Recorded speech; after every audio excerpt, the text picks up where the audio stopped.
الموت حقيقة، ونحن لا نحب أن نتحدث عن الموت، مع أنها الحقيقة الوحيدة التي لا شك فيها. قد نكون تجار وقد لا نكون تجار، قد نتزوج وقد لا نتزوج، قد ننجب الأولاد وقد كل حياتنا قد وقد، إلا الموت، فهو الحقيقة الوحيدة التي أقسم الله على وقوعها. وما كان لنفس أن تعيش مخلدة، بل كلهم هالك إلا وجه الله عز وجل، وكل من عليها فان، ويبقى وجه ربك ذو الجلال والإكرام. لكننا لا نحب أن نتحدث عن الموت. لماذا؟ حديث اليوم أريد أن أغير مفهومك عن الموت. الموت هل هو كله شر؟ هل الموت شر؟ الموت يا أحبابي هو الانتقال من حياة إلى حياة فقط. لا تظن أنك أنت يعني إذا قالوا أنك مت معناه خلاص، لا، أنت لما يقولون أنك مت معناه أنك بدأت حياتك الحقيقية التي لا تنتهي. باختصار، لماذا؟ لأن الذي يموت جسدك فقط، أما روحك فخالدة لا تموت أبدا. أنت معك جزء فيك وهو الروح، منذ أن نفخت وأنت في رحم أمك ستبقى خالدة معك حتى تصل إلى الجنة، نسأل الله الكريم من فضله. فالذي يموت إذن جسدك وليست روحك، فإذا أنت مقبل على الحياة الأبدية شئت أم أبيت. فلماذا لا تفكر بالحقيقة هذه؟ لماذا دائما نتعلق في الدنيا ونترك الآخرة؟ لماذا ننشغل؟ أنا أقول لكم لماذا ننشغل عن الموت ولا نفكر فيه، لأننا لم نستعد له. ولذلك لما جاء الرجل إلى الرسول صلى الله عليه وسلم وقال يا رسول الله متى الساعة؟ قال له سؤال واحد، قال ماذا أعددت لها؟ ما هو مهم تعرف متى الساعة، أنت جاهز؟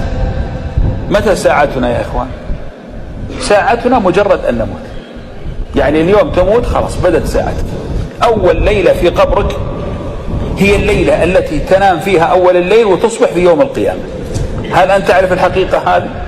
وهذا الموت يأتيك من حيث لا تشعر، وكلنا يلي في هذا المسجد أو خارجه محكوم علينا بالإعدام منذ أن كنت في رحم أمك، وقد كتب أجلك وكم ستعيش في الدنيا.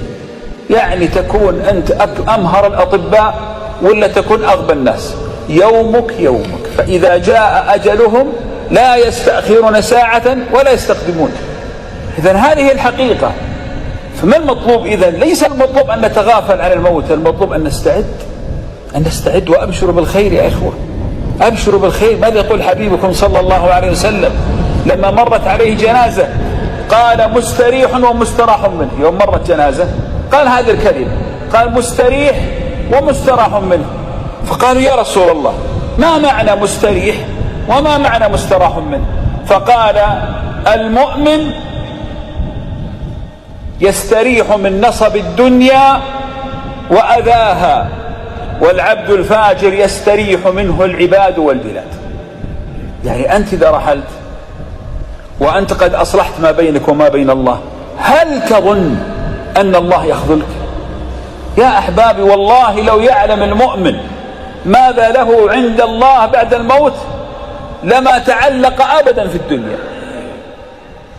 المؤمن الذي يحبه الله أول لحظات الموت يرسل الله إليه ملائكة بيض الوجوه معهم حنوط من الجنة وكفن من الجنة. هل تعلم هذا أو لا؟ وإذا رأوه قالوا لا تخافوا ولا تحزنوا. يعني تبدأ البشاير منذ أن تغرغر الروح. هذه أول بشرى، لا تخاف من اللي أمامك ولا تحزن على ما فاتك.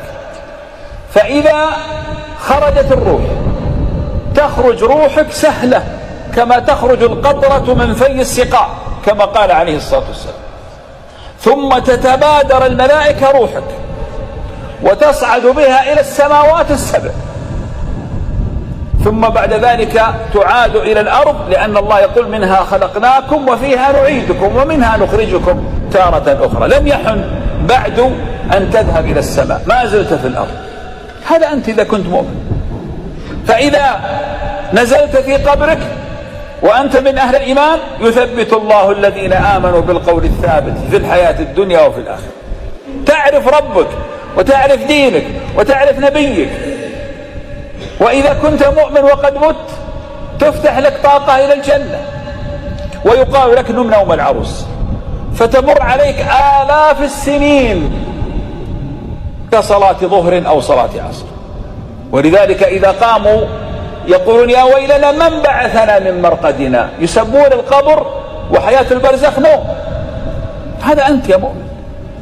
ثم إذا حشرت يوم القيامة، وكلنا سنحشر، من حب الله لك أنك لا تحشر لوحدك.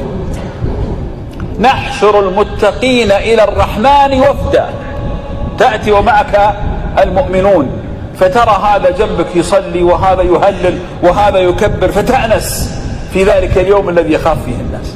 هذا إذا أنت مؤمن. ثم إذا أتيت إلى المحشر ودنت الشمس ما تقف مع الناس، يظلك الله في ظله يوم لا ظل إلا ظله. ثم إذا كان يوم العرض على الله عز وجل، وهذا يوم سنقف فيه كلنا، من منا يظن أنه لن يحاسب؟ لن تزول قدم عبد حتى يسأل. هذا كلام حبيبك صلى الله عليه وسلم. ستقرأ أنت كتابك، فإن كنت أصلحت ما بينك وما بين ربك فإن الله يسترك ولا يراك أحد إلا هو جل جلاله، عشان ما تنفضح. أنه فضيحة. ما رأيك الآن لو نقرأ سجلك في أسبوع كم واحد اغتبته وكم فضائح، فتأتي يوم القيامة ومعك سجل. كم عمرك أنت؟ عمرك مثلا 70 سنة، اخصم 15 سنة هذه قبل البلوغ، الباقي 55 سنة، كلها صحائف كتب. كل يوم الملائكة تتعاقب عليك بالليل والنهار ويكتبون ما قلت، إن كنا نستنسخ ما كنتم تعملون. ثم يقال لك اقرأ كتابك كفى بنفسك اليوم عليك حسيبا. انت هذا كتابك، اقرأ ذلك بما قدمت يداك وأن الله ليس بظلام للعبيد. فإن كنت مؤمن فما الذي يحدث؟ تقرأ فتبدأ البلاوي تطلع، أشياء أنت ناسيه. كم واحد اغتبته من سنة وجاء، تقدر تحصيهم؟ كله مكتوب. فإذا رأى الله أنك بدأت تخاف، هو وعدك يا مؤمن ألا يجمع عليك خوفين ولا أمنين. من خافني في الدنيا أمنته يوم القيامة. ولذلك إذا رأى الخوف يدب إلى قلبك قال ما عليك، سترتها عليك في الدنيا وأغفرها لك في الآخرة. الله، شوف عاد فرحتك ذاك الوقت، وتحمل كتابك وتبدأ تنادي في الناس هاؤم اقرأوا كتابي. ثم بعد ذلك توزن أنت وأعمالك، ولأنك أصلحت ما بينك وما بين الله يثقل ميزانك. ثم بعد ذلك إذا مررت على الصراط على حسب قربك من ربك، من الناس من يمرك البرق، ومن الناس من يمرك الريح، ومن الناس من يمرك أجاود الخير، ومن الناس من يمشي، المهم على حسب قربك من ربك. هذا المقام الذي لازم تستعد له، ما هو هالدنيا اللي قاعد نجمع فيها ونبني فيها. ثم بعد ذلك يذهب بك إلى قنطرة بين الجنة والنار، ثم بعد ذلك إلى الجنة. هذه يا إخوة هي رحلتك إذا كنت مؤمن. إذا أنت ستقبل على ربك الكريم. قيل لأعرابي ستموت، قيل ثم ماذا؟ إلى أين أذهب؟ قال تذهب إلى الله. قال والله لا أعدم الخير من رب أكرمني ورزقني وسترني وأحياني وأعطاني كل شيء. والله يا مؤمن لو تعلم ماذا أعد الله لك من النعيم لما كرهت الموت. ولذلك المؤمن يحب لقاء الله، ومن أحب لقاء الله أحب الله لقاءه. فيا أيها الكرام لا تخافون من الموت، أرجوك لا تخاف من الموت. الموت هذه هي الفرصة التي تترك فيها هم الدنيا ونكدها وديونها وحسدها وبغضاؤها ومشاكلها، ثم تقبل على ربك الذي عنده كل ما تتمنى. أهم شيء أصلح ما بينك وما بينه، لا تنقطع الحبال التي بينك وبين الله.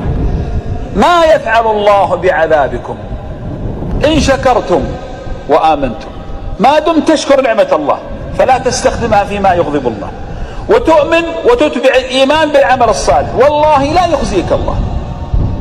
وأن تجد أمامك بعد الموت حياة أجمل مما كنت تراها هنا. ولذلك سبحان الله، من هو آخر واحد يدخل الجنة؟ آخر واحد يدخل الجنة هو بالتأكيد آخر واحد يخرج من النار، يخرجه الله من النار.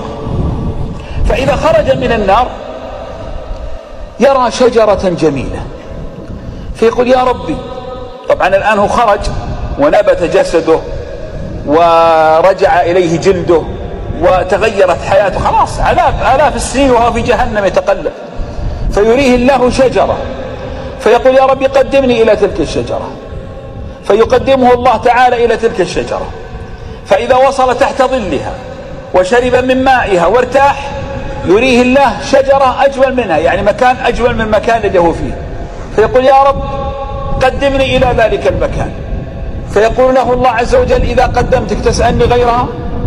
يقول لا أبدا، ما أسألك، بس قدمني ولا عاد أسألك ثاني مرة. فيقدمه الله، فإذا جلس في ذلك المكان الأجمل من الذي هو فيه وجلس فترة يريه الله تعالى مكانا أجمل منه، فيقول يا رب، فيقول الله ماذا تريد؟ قدمني بس إلى هناك، فيقول اللهم ما يغريني منك يا ابن آدم. ابن آدم طماع، حتى في الجنة ما يكفيه شوي، كل شوي يبغى يتنقل إلى ما هو أحسن، فيقول يا رب قدمني ولا أسألك غيرها، فيقدمه الله.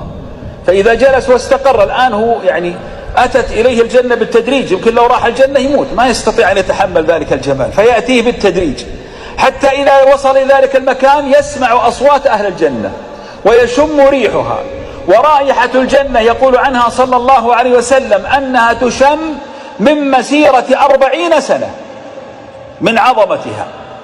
فإذا شم رائحتها وسمع أصواتها ورأى سورها يقول يا رب نسى العهد اللي بينه وبين الله، فيقول ما تريد؟ قال دخلني الجنة، بس يبغى يجلس عند الباب، يا رب دخلني الجنة.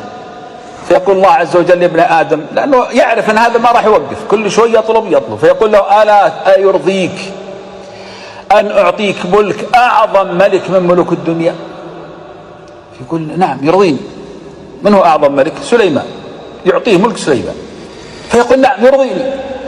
هو في حياته أصلا كلها كبد ومشاكل وهموم، والبيت أجار والسيارة تقصيد والديون راكبة، وإذا به هناك ملك أعظم ملك من ملوك الدنيا، فيفرح. فيقول اللهم لك مثله ومثله ومثله 5 أضعاف. فيقول 5 أضعاف؟ قال نعم 5. يرضيك؟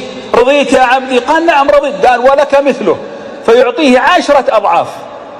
هنا ضحك الرسول صلى الله عليه وسلم، قال ليس أضحك يا رسول الله؟ قال أضحك من ضحك الله.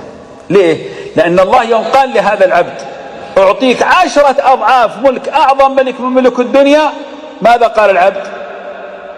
أتهزأ بي وأنت رب العالمين؟ ما مصدق، تهزأ بي وأنت الله؟ قال ادخل إلى جنتك. يقول عليه الصلاة والسلام فيمشي في ملكه 1000 سنة لا يستطيع أن ينتهي ملكه. هذا منه آخر من يدخل الجنة. طب أنت اللي تقوم الفجر فتأتي إلى بيته، وأنت الذي تركت الحرام من أجله، وأنت الذي شكرت نعمة الله وأطعت الوالدين وأقمت الصلوات، ماذا سيعمل الله لك؟ أبشر بالخير. لذلك لا تكره لقاء الله، أهم شيء نستعد. هل تغيرت نظرتك على الموت؟ الموت جميل وليس بسيء، أهم شيء اصلح ما بينكم وبين الله وأبشر بالخير.